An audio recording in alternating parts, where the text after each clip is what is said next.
Welcome back, everyone, to the Slim Flippers podcast. I am Wes, and today I am joined by the Happy Picker. I have Lori and Kyle. How are you folks doing this evening? We're doing great. Yeah. I appreciate you joining me here on the Slim Flippers. What platforms do you all sell on, first of all? We're just about name it, and we're probably there. Primarily eBay. We've been on eBay since 97. Oh, wow. What is your niche? What do you kind of gravitate to? I think we both have our favorite things, probably. Like, I gravitate towards mid-century modern vintage things. We also like things that have good sell-through rates, so right. That's preferable. So I'm looking at the moniker here now. I see it's got Grumpy Picker on there, too. I missed that part. Yeah. So now a Happy Picker and Grumpy Picker. So am I supposed to guess which is which? Or we can leave it up to the people watching. There you go. So I'm going to say Lori is the Happy Picker. Most of the time. Most of the time. So Lori, what makes you a Happy Picker? Well, in comparison to Grumpy, I'm very happy. But yeah, I enjoy the treasure hunt, basically. And it's fun. We enjoy doing it together, although he still works full time, like some other people have to do. And yeah.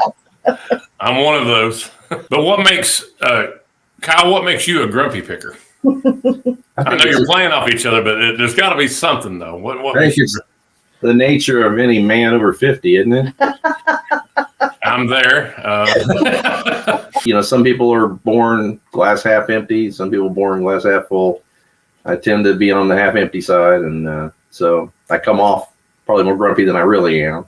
But some people say that you're not nearly as grumpy as they expected. Yeah, so play it up because it's fun, but well, Lori, that begs the question: what do you think they expected? Grumpier, yeah. Old man. As far as sourcing, that's another thing I wanted to ask you all about. Where do you all source? Where do you go and find your goods to sell?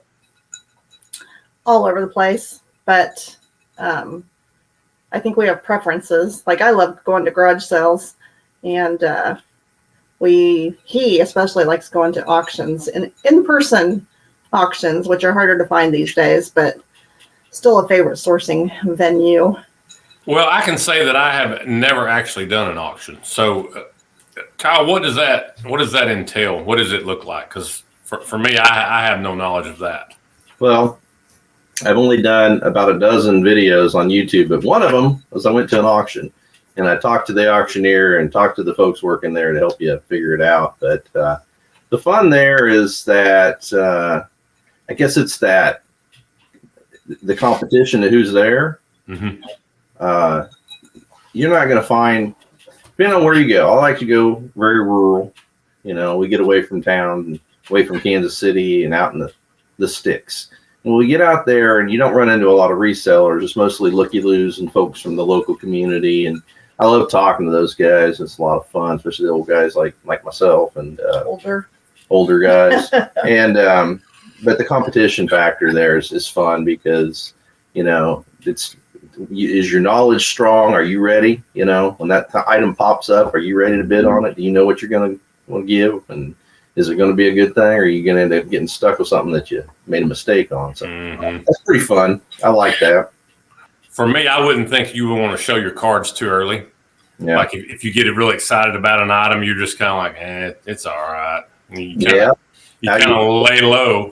How you bid matters. And I'm guilty of running up some folks because they were showing too much interest and running it past, so I couldn't get a good deal. So I'm going to make sure they don't get a good deal either. So what would be your strategy as a coach there? Run it up a little bit. Hey, let's play some defense. Kind of hang back. Don't act like you're that much interested in it. Yeah, you gotta kind of watch. You can. There's a lot of you don't use one. It's just like in basketball. You don't use one strategy. You got a lot of different plays in your playbook. And I remember a lady. It was a mid-century clock, those starburst looking clocks, and it wasn't one of the really super expensive ones, but it was a good one. Well, she got excited about it, and it shot up to $100. So I ran her up to closer to 200. But you got to know when to get out, or you're going to get stuck with it yourself. True. They're like, well, just let them have it, you know. You're walking home going, yeah, I paid about $225 for this. I'm very sorry. I was running up this lady, and she let me have it. Yeah. Then the other flip side of that is the unexpected. We make sure we get there at least an hour before it starts so that we can comp things. Mm-hmm. And most recently, we were at an auction, and it was this I don't know, it was Highland Mint or one of those type of companies, and it was a Christmas train Yorkies, the dogs, mm-hmm. and it was like 6 pieces. And I looked at that, and I was like, who would want that? And I look it up, and it's a $300 item. You're like, I want that. I got it for $7. Oh, wow. Nobody else wanted it. That's right. They thought exactly what you thought at the moment you saw it. And then you thought, I'll just pull my phone out real quick. I'm taking that. Yeah. But I mean, that's a new thing, especially for me, that I've never even thought about auctions. Because you don't really hear a lot of people talking about that. Yeah. No, I like that's another good reason to do it, right?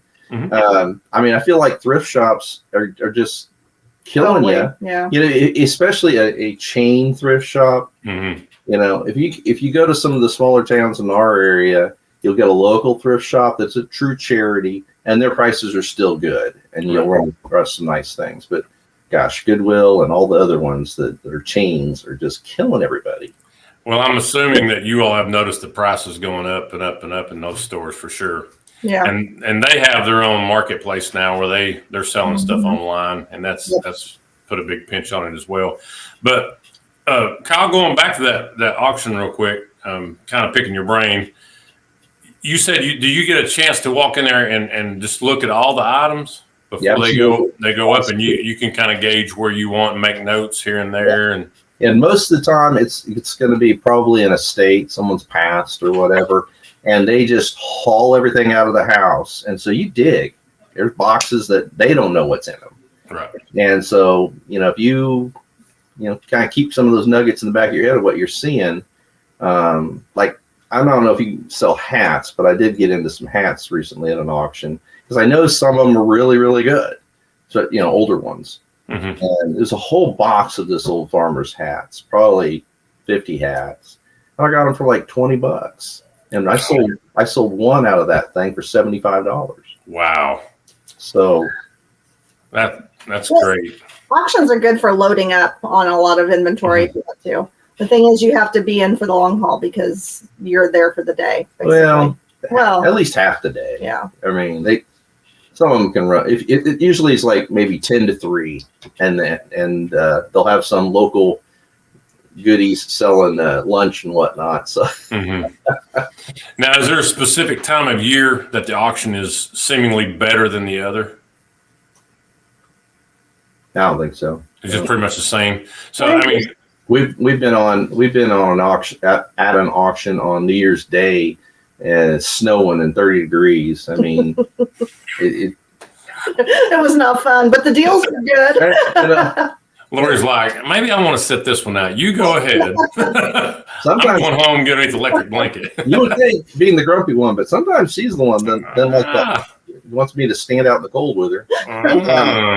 Another time we went to an auction in wintertime. It's early spring, and it was snowing on us while they were selling the stuff. But I hung in there and got a whole box full of 1977 Star Wars toys. Nice. Yeah. So. Well, and that's kind of the thing, to get those deals. You got to be willing to walk up that long driveway, so to speak, that's having that yard sale, way out in the sticks or whatever, because you never know what you're going to come across. And it's just like these auctions you're talking about. You've got to be willing to go in there and sort through stuff and look and see what they have. Like you said, they may not know what they've got.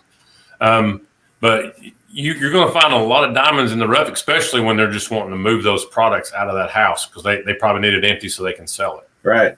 Exactly right. Now, do you have is your wife or in it with you, or are you married? Yes, well, that's where the Slim Flippers comes from. We're both resellers. She actually got me into. She is much better at it than I am.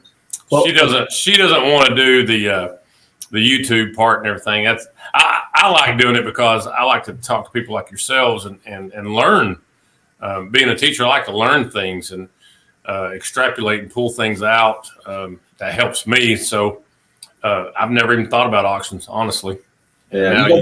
Now you got my mind thinking. I'm like, well, that's a good idea. Well, sure, we can talk more about it later too. But you got the voice for the YouTube. We've dabbled in it, but I don't know.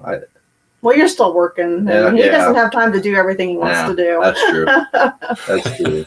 But what I was going to say about the partnership is she's interested in totally different things than I'm interested in, which makes us a more powerful team and to buy. You know, sometimes we end up bidding against each other. Would you stop it? Auctioneer will go, aren't you with it? That's like my parents when they used to come watch me play basketball. My mom would sit on the clear across the other side of the gym away from my dad because my dad was a little bit more vocal. And she just couldn't sit with him. So is that what's going on at the auctions? You all just split apart and go, nope, you're going over there, I'm going over here. Yeah, sometimes if it's a really big auction, there's just so much stuff that they aren't going to get through with it in a reasonable amount of time. They'll run what they call 2 rings. Mm-hmm. And so, you know, Bob will be over there auctioning off all the things that are more interested to the ladies, and Sam's over here selling all the stuff over that the guys like tools or whatever. And that's hard because, you know, you're kind of splitting your interest and you might miss things. But well, your biggest auction haul to date, how many items would you guesstimate that you have? Hundreds. Really? Easily. Yeah.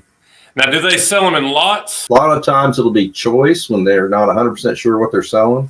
Mm-hmm. So they'll put 6-7 things out there in front of you, and you know, high bid gets choice. And so that way they you don't know if you're bidding on the same thing this guy's bidding on or not, but it can run up the price on you. Well, they also do. They will sell individual items, but they also will have like boxes of flats of stuff that are multiple items in it, and you're buying the whole flat. Like a beer flat. Yeah. It's full of stuff. Okay. That makes sense. And then it's almost like a live whatnot show. Yeah. And anything goes too. I mean, like I say, they'll start doing that choice thing till they get down to, you know, there's 8 boxes of stuff left there and nobody's bid on. Okay, all of it for $1.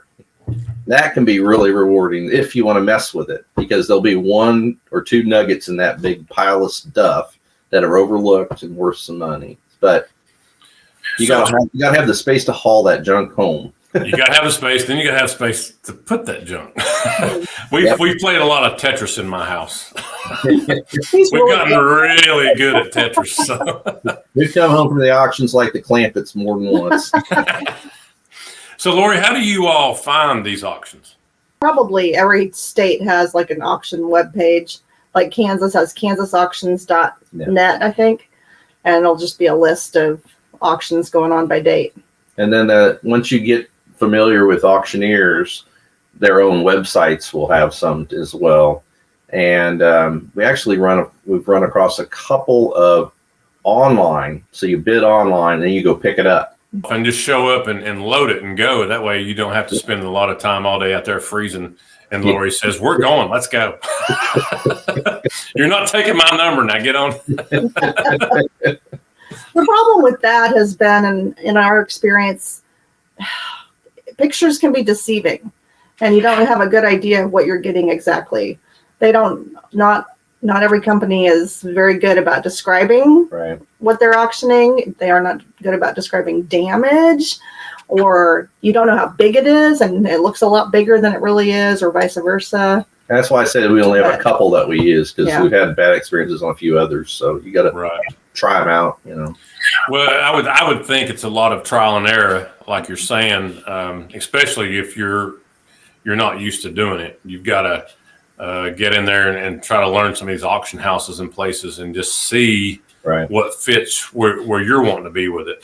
I'd mentioned Whatnot a minute ago. Do you all even dabble in Whatnot at all? We barely dabbled. Barely dabbled. Barely dabbled. I think we've had 3 shows in a year and a half. First started to hear about Whatnot. We thought, okay, well, we'll give it a try. I mean, but we did a jewelry auction first, and it was okay. I mean, we did okay considering it was our first auction, and there were like 4 people in the room. How many years have you been doing it full time, Laura? Well, we homeschooled our kids. She did that for 25 years, and he graduated in 21. So once he graduated, that opened her up to have more time to do it full time. So, yeah. How has that changed since you've been able to open it up full time? What have you done differently, or what have you been able to do more of since now that it is full time? Oh, I can list more. I can go sourcing more. We also have a booth at a flea market in town, and I would say that's for fun and not for money. But I think 99.9% of mine is for fun. So, well, our end goal at this point now is for him to retire early. And so he has announced his retirement at work for next end of 25. And so congratulations on your impending retirement. So that we can both do this together and be free to, enjoy it together. And I mean, because we both enjoy it. Well, the fun question to ask you is, will that strengthen your all's marriage, or will it put you apart when you're both together all the time? Because my wife and I mean, of course I joke with her. I think I hope that doesn't push us away from each other, because we're both very competitive. And like I said earlier, she is a very, very good reseller. She's only doing it part time as well, but she blows me out of the water. She is absolutely terrific. Yeah. And I'm doing crumbs over here, and she's just working circles around me. But yeah, I would think that Kyle, you're probably looking forward to that, where you can get to full time. Now, the last thing I want to talk about is how do you store things? Do you have a storage building? What do you all do with your stuff? I was going to say, when you were asking about how it's affected Lori and I, once she was able to go full time. Our last kid graduated, we were probably sitting on 200 listings on eBay. Yeah, probably around that. And last December we were up to 1,100. And our goal is to get to 2,500. And if we have that and it's good stuff, everything else will take care of itself. 1,600 square foot ranch with a full basement. Okay. Full finished basement. And so yeah. So when I say full basement, that's what it's full of. I understand. We've got the metal racks for most of it, and have it. We don't use like the crates with ABC on them, but we do. Each shelf is labeled, and we do kind of track it that way so that we can find things. Do you find that you still have to try to locate stuff in your even whatever system you do have? Well, that's always fun. Yeah, for the longest time, I didn't know that there was like a custom SKU field where you could keep track, on your listings, and so it was a hunt every time I sold something. I didn't keep track. I just had to go find it. I appreciate you all joining me this evening. I do have one Kansas City Chief question for you. If you're since you're near, you said you're near Kansas City, is that correct? Yeah, that's definitely local teams, Chiefs. Now, are they going to do the stadium? Well, they voted it down. So what happens now? Nobody knows. That's the talk over here is like, what are they going to do? Are they going to move over to the Kansas side? Are they going to leave town completely? Are they just going to, because Kauffman Stadium, the Royals, they're just. Have you ever been to Kansas City? I have not. Okay, the two stadiums are on the same parking. Yeah, I've actually seen aerial photos of them. Yeah. So Royal Stadium's going away. Period. That's happening. The Royal Stadium is going away. Yeah, and so the whole idea was the Chiefs were going to take that area and develop that area for fun, family type stuff. and kind of make a whole complex over there, and then the Royals were going to go downtown. With the vote down, I don't know what's going to happen. Is the Royals still going downtown? No, It's all up in the air, completely up in the air. Wow. I mean, you think back-to-back Super Bowl champions, they could get, stuff done, but my gut says that the Chiefs are going to stay and be fine, and the Royals, you mess around too much and you'll end up like the Oakland A's. You'd be moving. Yeah, Oakland's heading to Las Vegas. So, well, that is all the time that we have this evening on the Slim Flippers podcast. I want to thank the happy/grumpy pickers, Lori and Kyle. I want to thank you all for joining me this evening, and I wish you happy picking and continued great sales as we move into the summer coming up. Thank you. Thanks for having us. Yeah. Appreciate it.